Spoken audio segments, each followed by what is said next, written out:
a dit quoi l'équipe? Attendez, je ferme. Attendez, j'ouvre un petit peu. Ah, ça va être la merde. Bon, il va y avoir de la buée. Vidéo bras cassés. Avec les gants d'hiver et tout, il fait froid. Oh on vient de me dépasser les petits potes. Du coup je disais, vous avez vu, j'ai mis la cagoule parce qu'il fait froid, parce que c'est l'hiver. Voilà, bah l'hiver c'est des choses qui arrivent. Ça arrive même très vite cette année. Et je pense qu'on va pas rouler beaucoup. Il y a juste une belle lumière, je me dis que c'était cool de le faire comme ça. Bref, cette vidéo, elle a pour vocation de parler d'une chose que vous attendez tant. On va dire, moi j'en avais parlé, vous avez été nombreux à me dire, ah je me réjouis. On va parler de ce que ça veut dire d'avoir une 125 à 16 ans, en l'occurrence de la MT 125, mais c'est valable pour tout le monde finalement. Puis on va également faire un débrief des 6000 km de cette moto, enfin maintenant 7000. Je vois dans le rétro, je vois rien du tout, j'ai de la buée dans le... J'ai de la buée, je vois rien du tout. Voilà. Bref, vidéo en mode bras cassé sa mère pour parler de tout ça. Et voilà, sans plus attendre, on va partir là-dessus. Let's go. Donc avoir une 125 à 16 ans, puisque vous le savez, en Suisse, depuis le 1er janvier 2021, on peut avoir à partir de 16 ans une 125 cm3 donc. Et en France ça fait depuis très longtemps qu'on peut avoir une 125. Et bien la première des choses c'est que ça a pris une énorme liberté à 16 ans. Imaginez-vous qu'à 16 ans vous pouvez avoir une moto qui roule très bien. Vous pouvez faire des excès de vitesse, vous pouvez aller sur l'autoroute, vous pouvez aller partout. Vous pouvez faire le tour du monde en 125, finalement ça se fait hein. Donc finalement vous avez une énorme liberté qui s'ouvre pour faire tout ce que vous voulez. Vous découvrez également à 16 ans grâce à la moto une passion qui est incroyable. Mais je vous le dis parce que ça me concerne moi. Avoir découvert la moto c'est incroyable, je vous dis c'est un truc, je ne pourrais jamais le regretter. Et la première des choses que je vais vous dire, c'est qu'à partir du moment où vous achetez une 125, vous pouvez être sûr que vous allez acheter une grosse cylindrée après. À partir du moment où vous commencez la moto, c'est juste impossible de s'arrêter. Putain, c'est magnifique.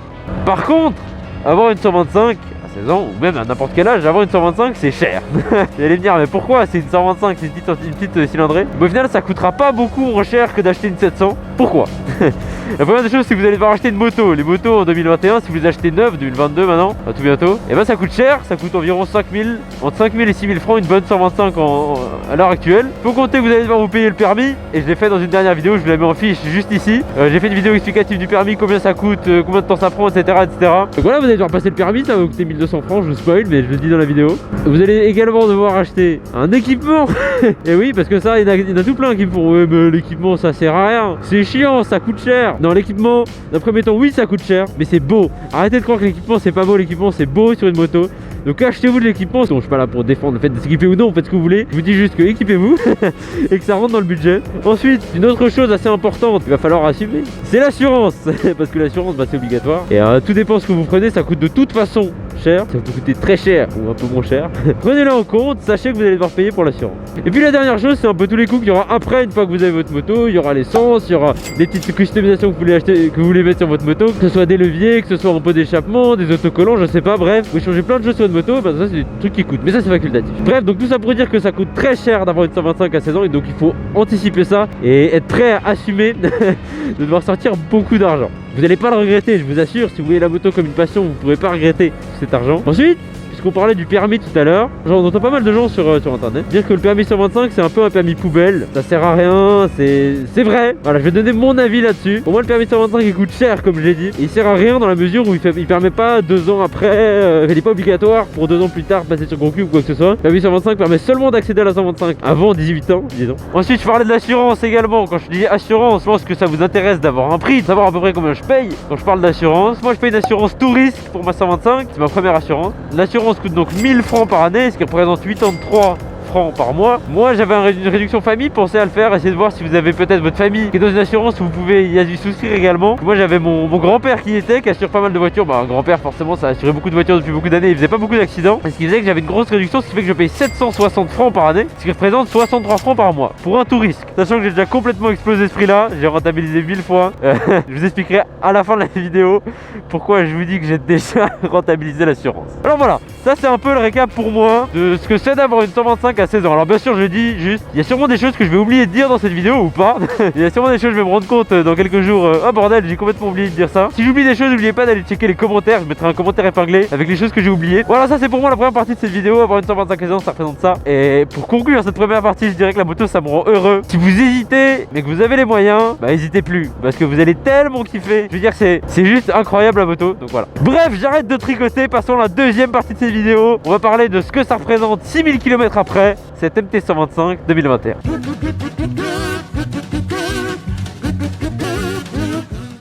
Bref, pour ce faire, rien de mieux que de s'arrêter. Donc je me suis arrêté dans un petit coin assez bonnard. Je vais enlever les gants d'hiver d'ailleurs. En parlant de ça, je parle d'équipement, j'y pense rapidement. Je vais faire une vidéo tout prochainement au sujet de mon équipement. Ça va sortir, c'est la deuxième vidéo qui arrive dans l'ordre. Et dans cette vidéo, je vais parler un peu de tout mon équipement, que ce soit la GoPro, soit mon équipement donc de motovlogueur entre guillemets, et tout mon équipement de motard, parce que je sais que ça peut en intéresser certains. Je crois avoir compris que ça intéresse des gens, et moi, ça m'aurait intéressé. Donc je vous ferai ça tout bientôt. Voilà, moi je vais vous prendre avec moi, puisqu'on va faire ça un peu en mode vlog. J'ai jamais fait ça de ma vie, mais je trouve ça trop stylé. Bon, donc 725 cm3, j'ai donc depuis mars 2016. J'ai fait donc 7000 km en 7 mois. Et ces 7 mois se sont passés plutôt bien. Vous allez le voir, la moto est juste derrière moi. Si on va juste débrief un petit peu de ce que ça représente 7000 km après, et de à quoi elle ressemble maintenant, et de ce que j'ai à dire de cette moto 7 mois après. Allez, on est parti. La première des choses à aborder, c'est donc les services, puisque si on fait cette vidéo, c'est parce que j'ai fait 2 services depuis le début, à savoir le service des 1000 km, qui représentait donc le premier service après les 1000 premiers kilomètres, donc la fin de rodage. Et ce premier service, il m'a coûté 210 francs. Voilà, ça c'est intéressant à savoir. Je pense que moi, ça m'aurait intéressé. Ensuite, j'ai donc fait un deuxième service qui était le service des 6000 km. Et là, ça m'est revenu à 280 francs, 280 pour les Français. Et ça, c'était donc les 2 services que j'ai effectués jusqu'à maintenant. Une fois de plus, je parlais tout à l'heure des prix et de ce que ça coûtait d'avoir une 125. Il faut compter dans tout ça ce genre de budget, les petites réparations, les petits trucs. Les services, ça coûte vite cher. Vous le voyez, là, ça m'a coûté 500 francs rien que pour 2 services. Et c'est un budget à anticiper. Bon, alors parlons un peu plus en détail de cette MT, parce que c'est quand même de ça qu'on parle. On va parler dans un premier temps de la fiabilité Yamaha. Yamaha, vous connaissez tous, c'est la marque au diapason qu'on voit juste ici. Et c'est aussi la marque pour moi la plus fiable du marché. Enfin bon, il y en a tout plein.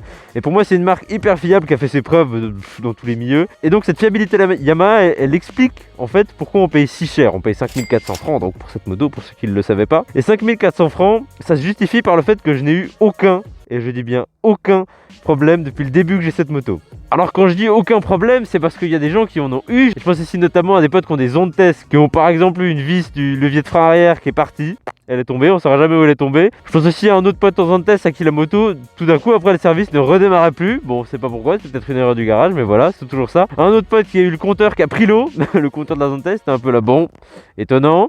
J'ai aussi une connaissance en Malagouti qui a un compteur qui bug, qui a des petites durites qui fuient. Bref, tout ce genre de petits détails, ça fait que la fiabilité Yamaha, elle se vaut. Parce que moi, je n'ai eu aucun de ces problèmes en 7000 km de route. Et c'est quand même un point à noter. Bon, alors maintenant qu'on a détruit les autres marques et que j'ai vanté Yamaha, on va parler du prix de revente. Parce que cette moto, si elle est fiable, ça veut également dire qu'elle ne décote pas beaucoup. Quand je parle de décote, je parle du prix de revente, puisque si vous l'achetez neuf à 5000 francs et que vous la revendez, alors, disons 2 ans plus tard en passant sur le gros cube, eh bien en réalité elle n'aura pas perdu beaucoup de valeur. Vous allez quand même pouvoir, à mon avis, à mon humble avis, la vendre entre 4000 et 5000 francs sans aucun problème. Et donc ça c'est un point à noter, mine de rien, la fiabilité, elle a aussi son épingle à tirer du jeu. Une des autres choses auxquelles j'ai pensé en écrivant cette vidéo, c'est également ce qu'ont dit les gens de cette 125, puisque forcément beaucoup de gens l'ont vu et beaucoup de gens m'ont donné leur avis. Dans un premier temps, j'ai entendu des gens qui n'aimaient pas trop cette face avant. Moi-même, dans un premier temps, j'étais pas du tout fan. Pour moi, c'est une face avant qui est assez spéciale, ça sort quand même un peu de l'ordinaire, c'est pas quelque chose qu'on voit tout le temps. Moi, pour ma part, j'adore, je trouve ça incroyable. J'ai entendu plus de gens qui m'ont dit qu'ils aimaient que de gens qui m'ont dit qu'ils aimaient pas, mais voilà. J'ai entendu aussi beaucoup de gens qui ne croyaient pas, on va dire, ne croyaient pas que c'était des 125 ou étaient sûrs que c'était des 300 bridés ou quoi que ce soit. Et ça, c'est un point assez cool quand vous possédez une moto et qu'on vous croit pas sur le fait que c'est une 125, je peux vous dire que c'est un point positif de cette moto.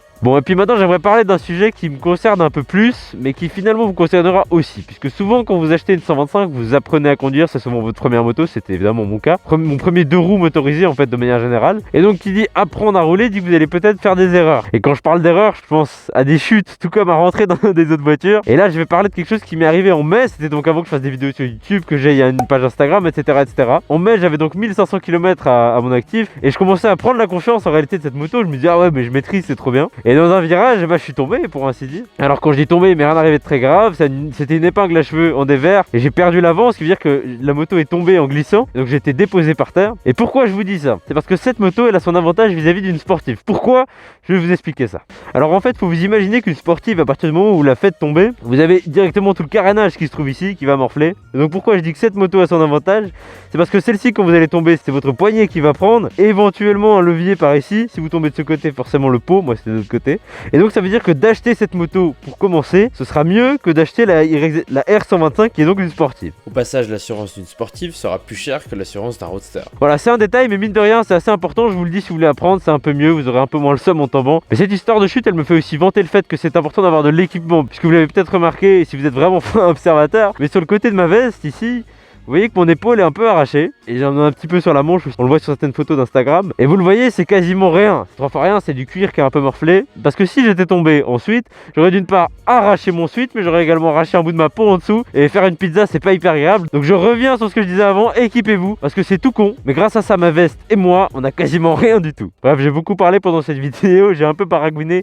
J'espère que j'ai dit ce que j'avais à dire moi dans l'essentiel et que vous avez eu réponse à vos questions, puisque si je fais cette vidéo, c'est parce que moi, en janvier, quand je voulais acheter ma moto, ça m'aurait été hyper utile de tomber sur ce genre de vidéo. Donc voilà, je vais donner mon ressenti, mais en général sur cette moto. Ce que je peux dire en conclusion, c'est que j'ai un hyper bon feeling. Je suis juste trop content. J'ai découvert une passion qui est incroyable. J'ai vraiment aucun regret d'avoir payé cette moto à son prix, parce qu'elle en vaut le coup. Donc comme je disais avant, n'hésitez pas. Si vous avez les moyens et que vous voulez une moto, foncez. C'est juste incroyable. Et moi, je vais vous remercier d'avoir regardé jusqu'au bout. J'espère que cette petite vidéo, elle vous a plu, qu'elle vous a été utile.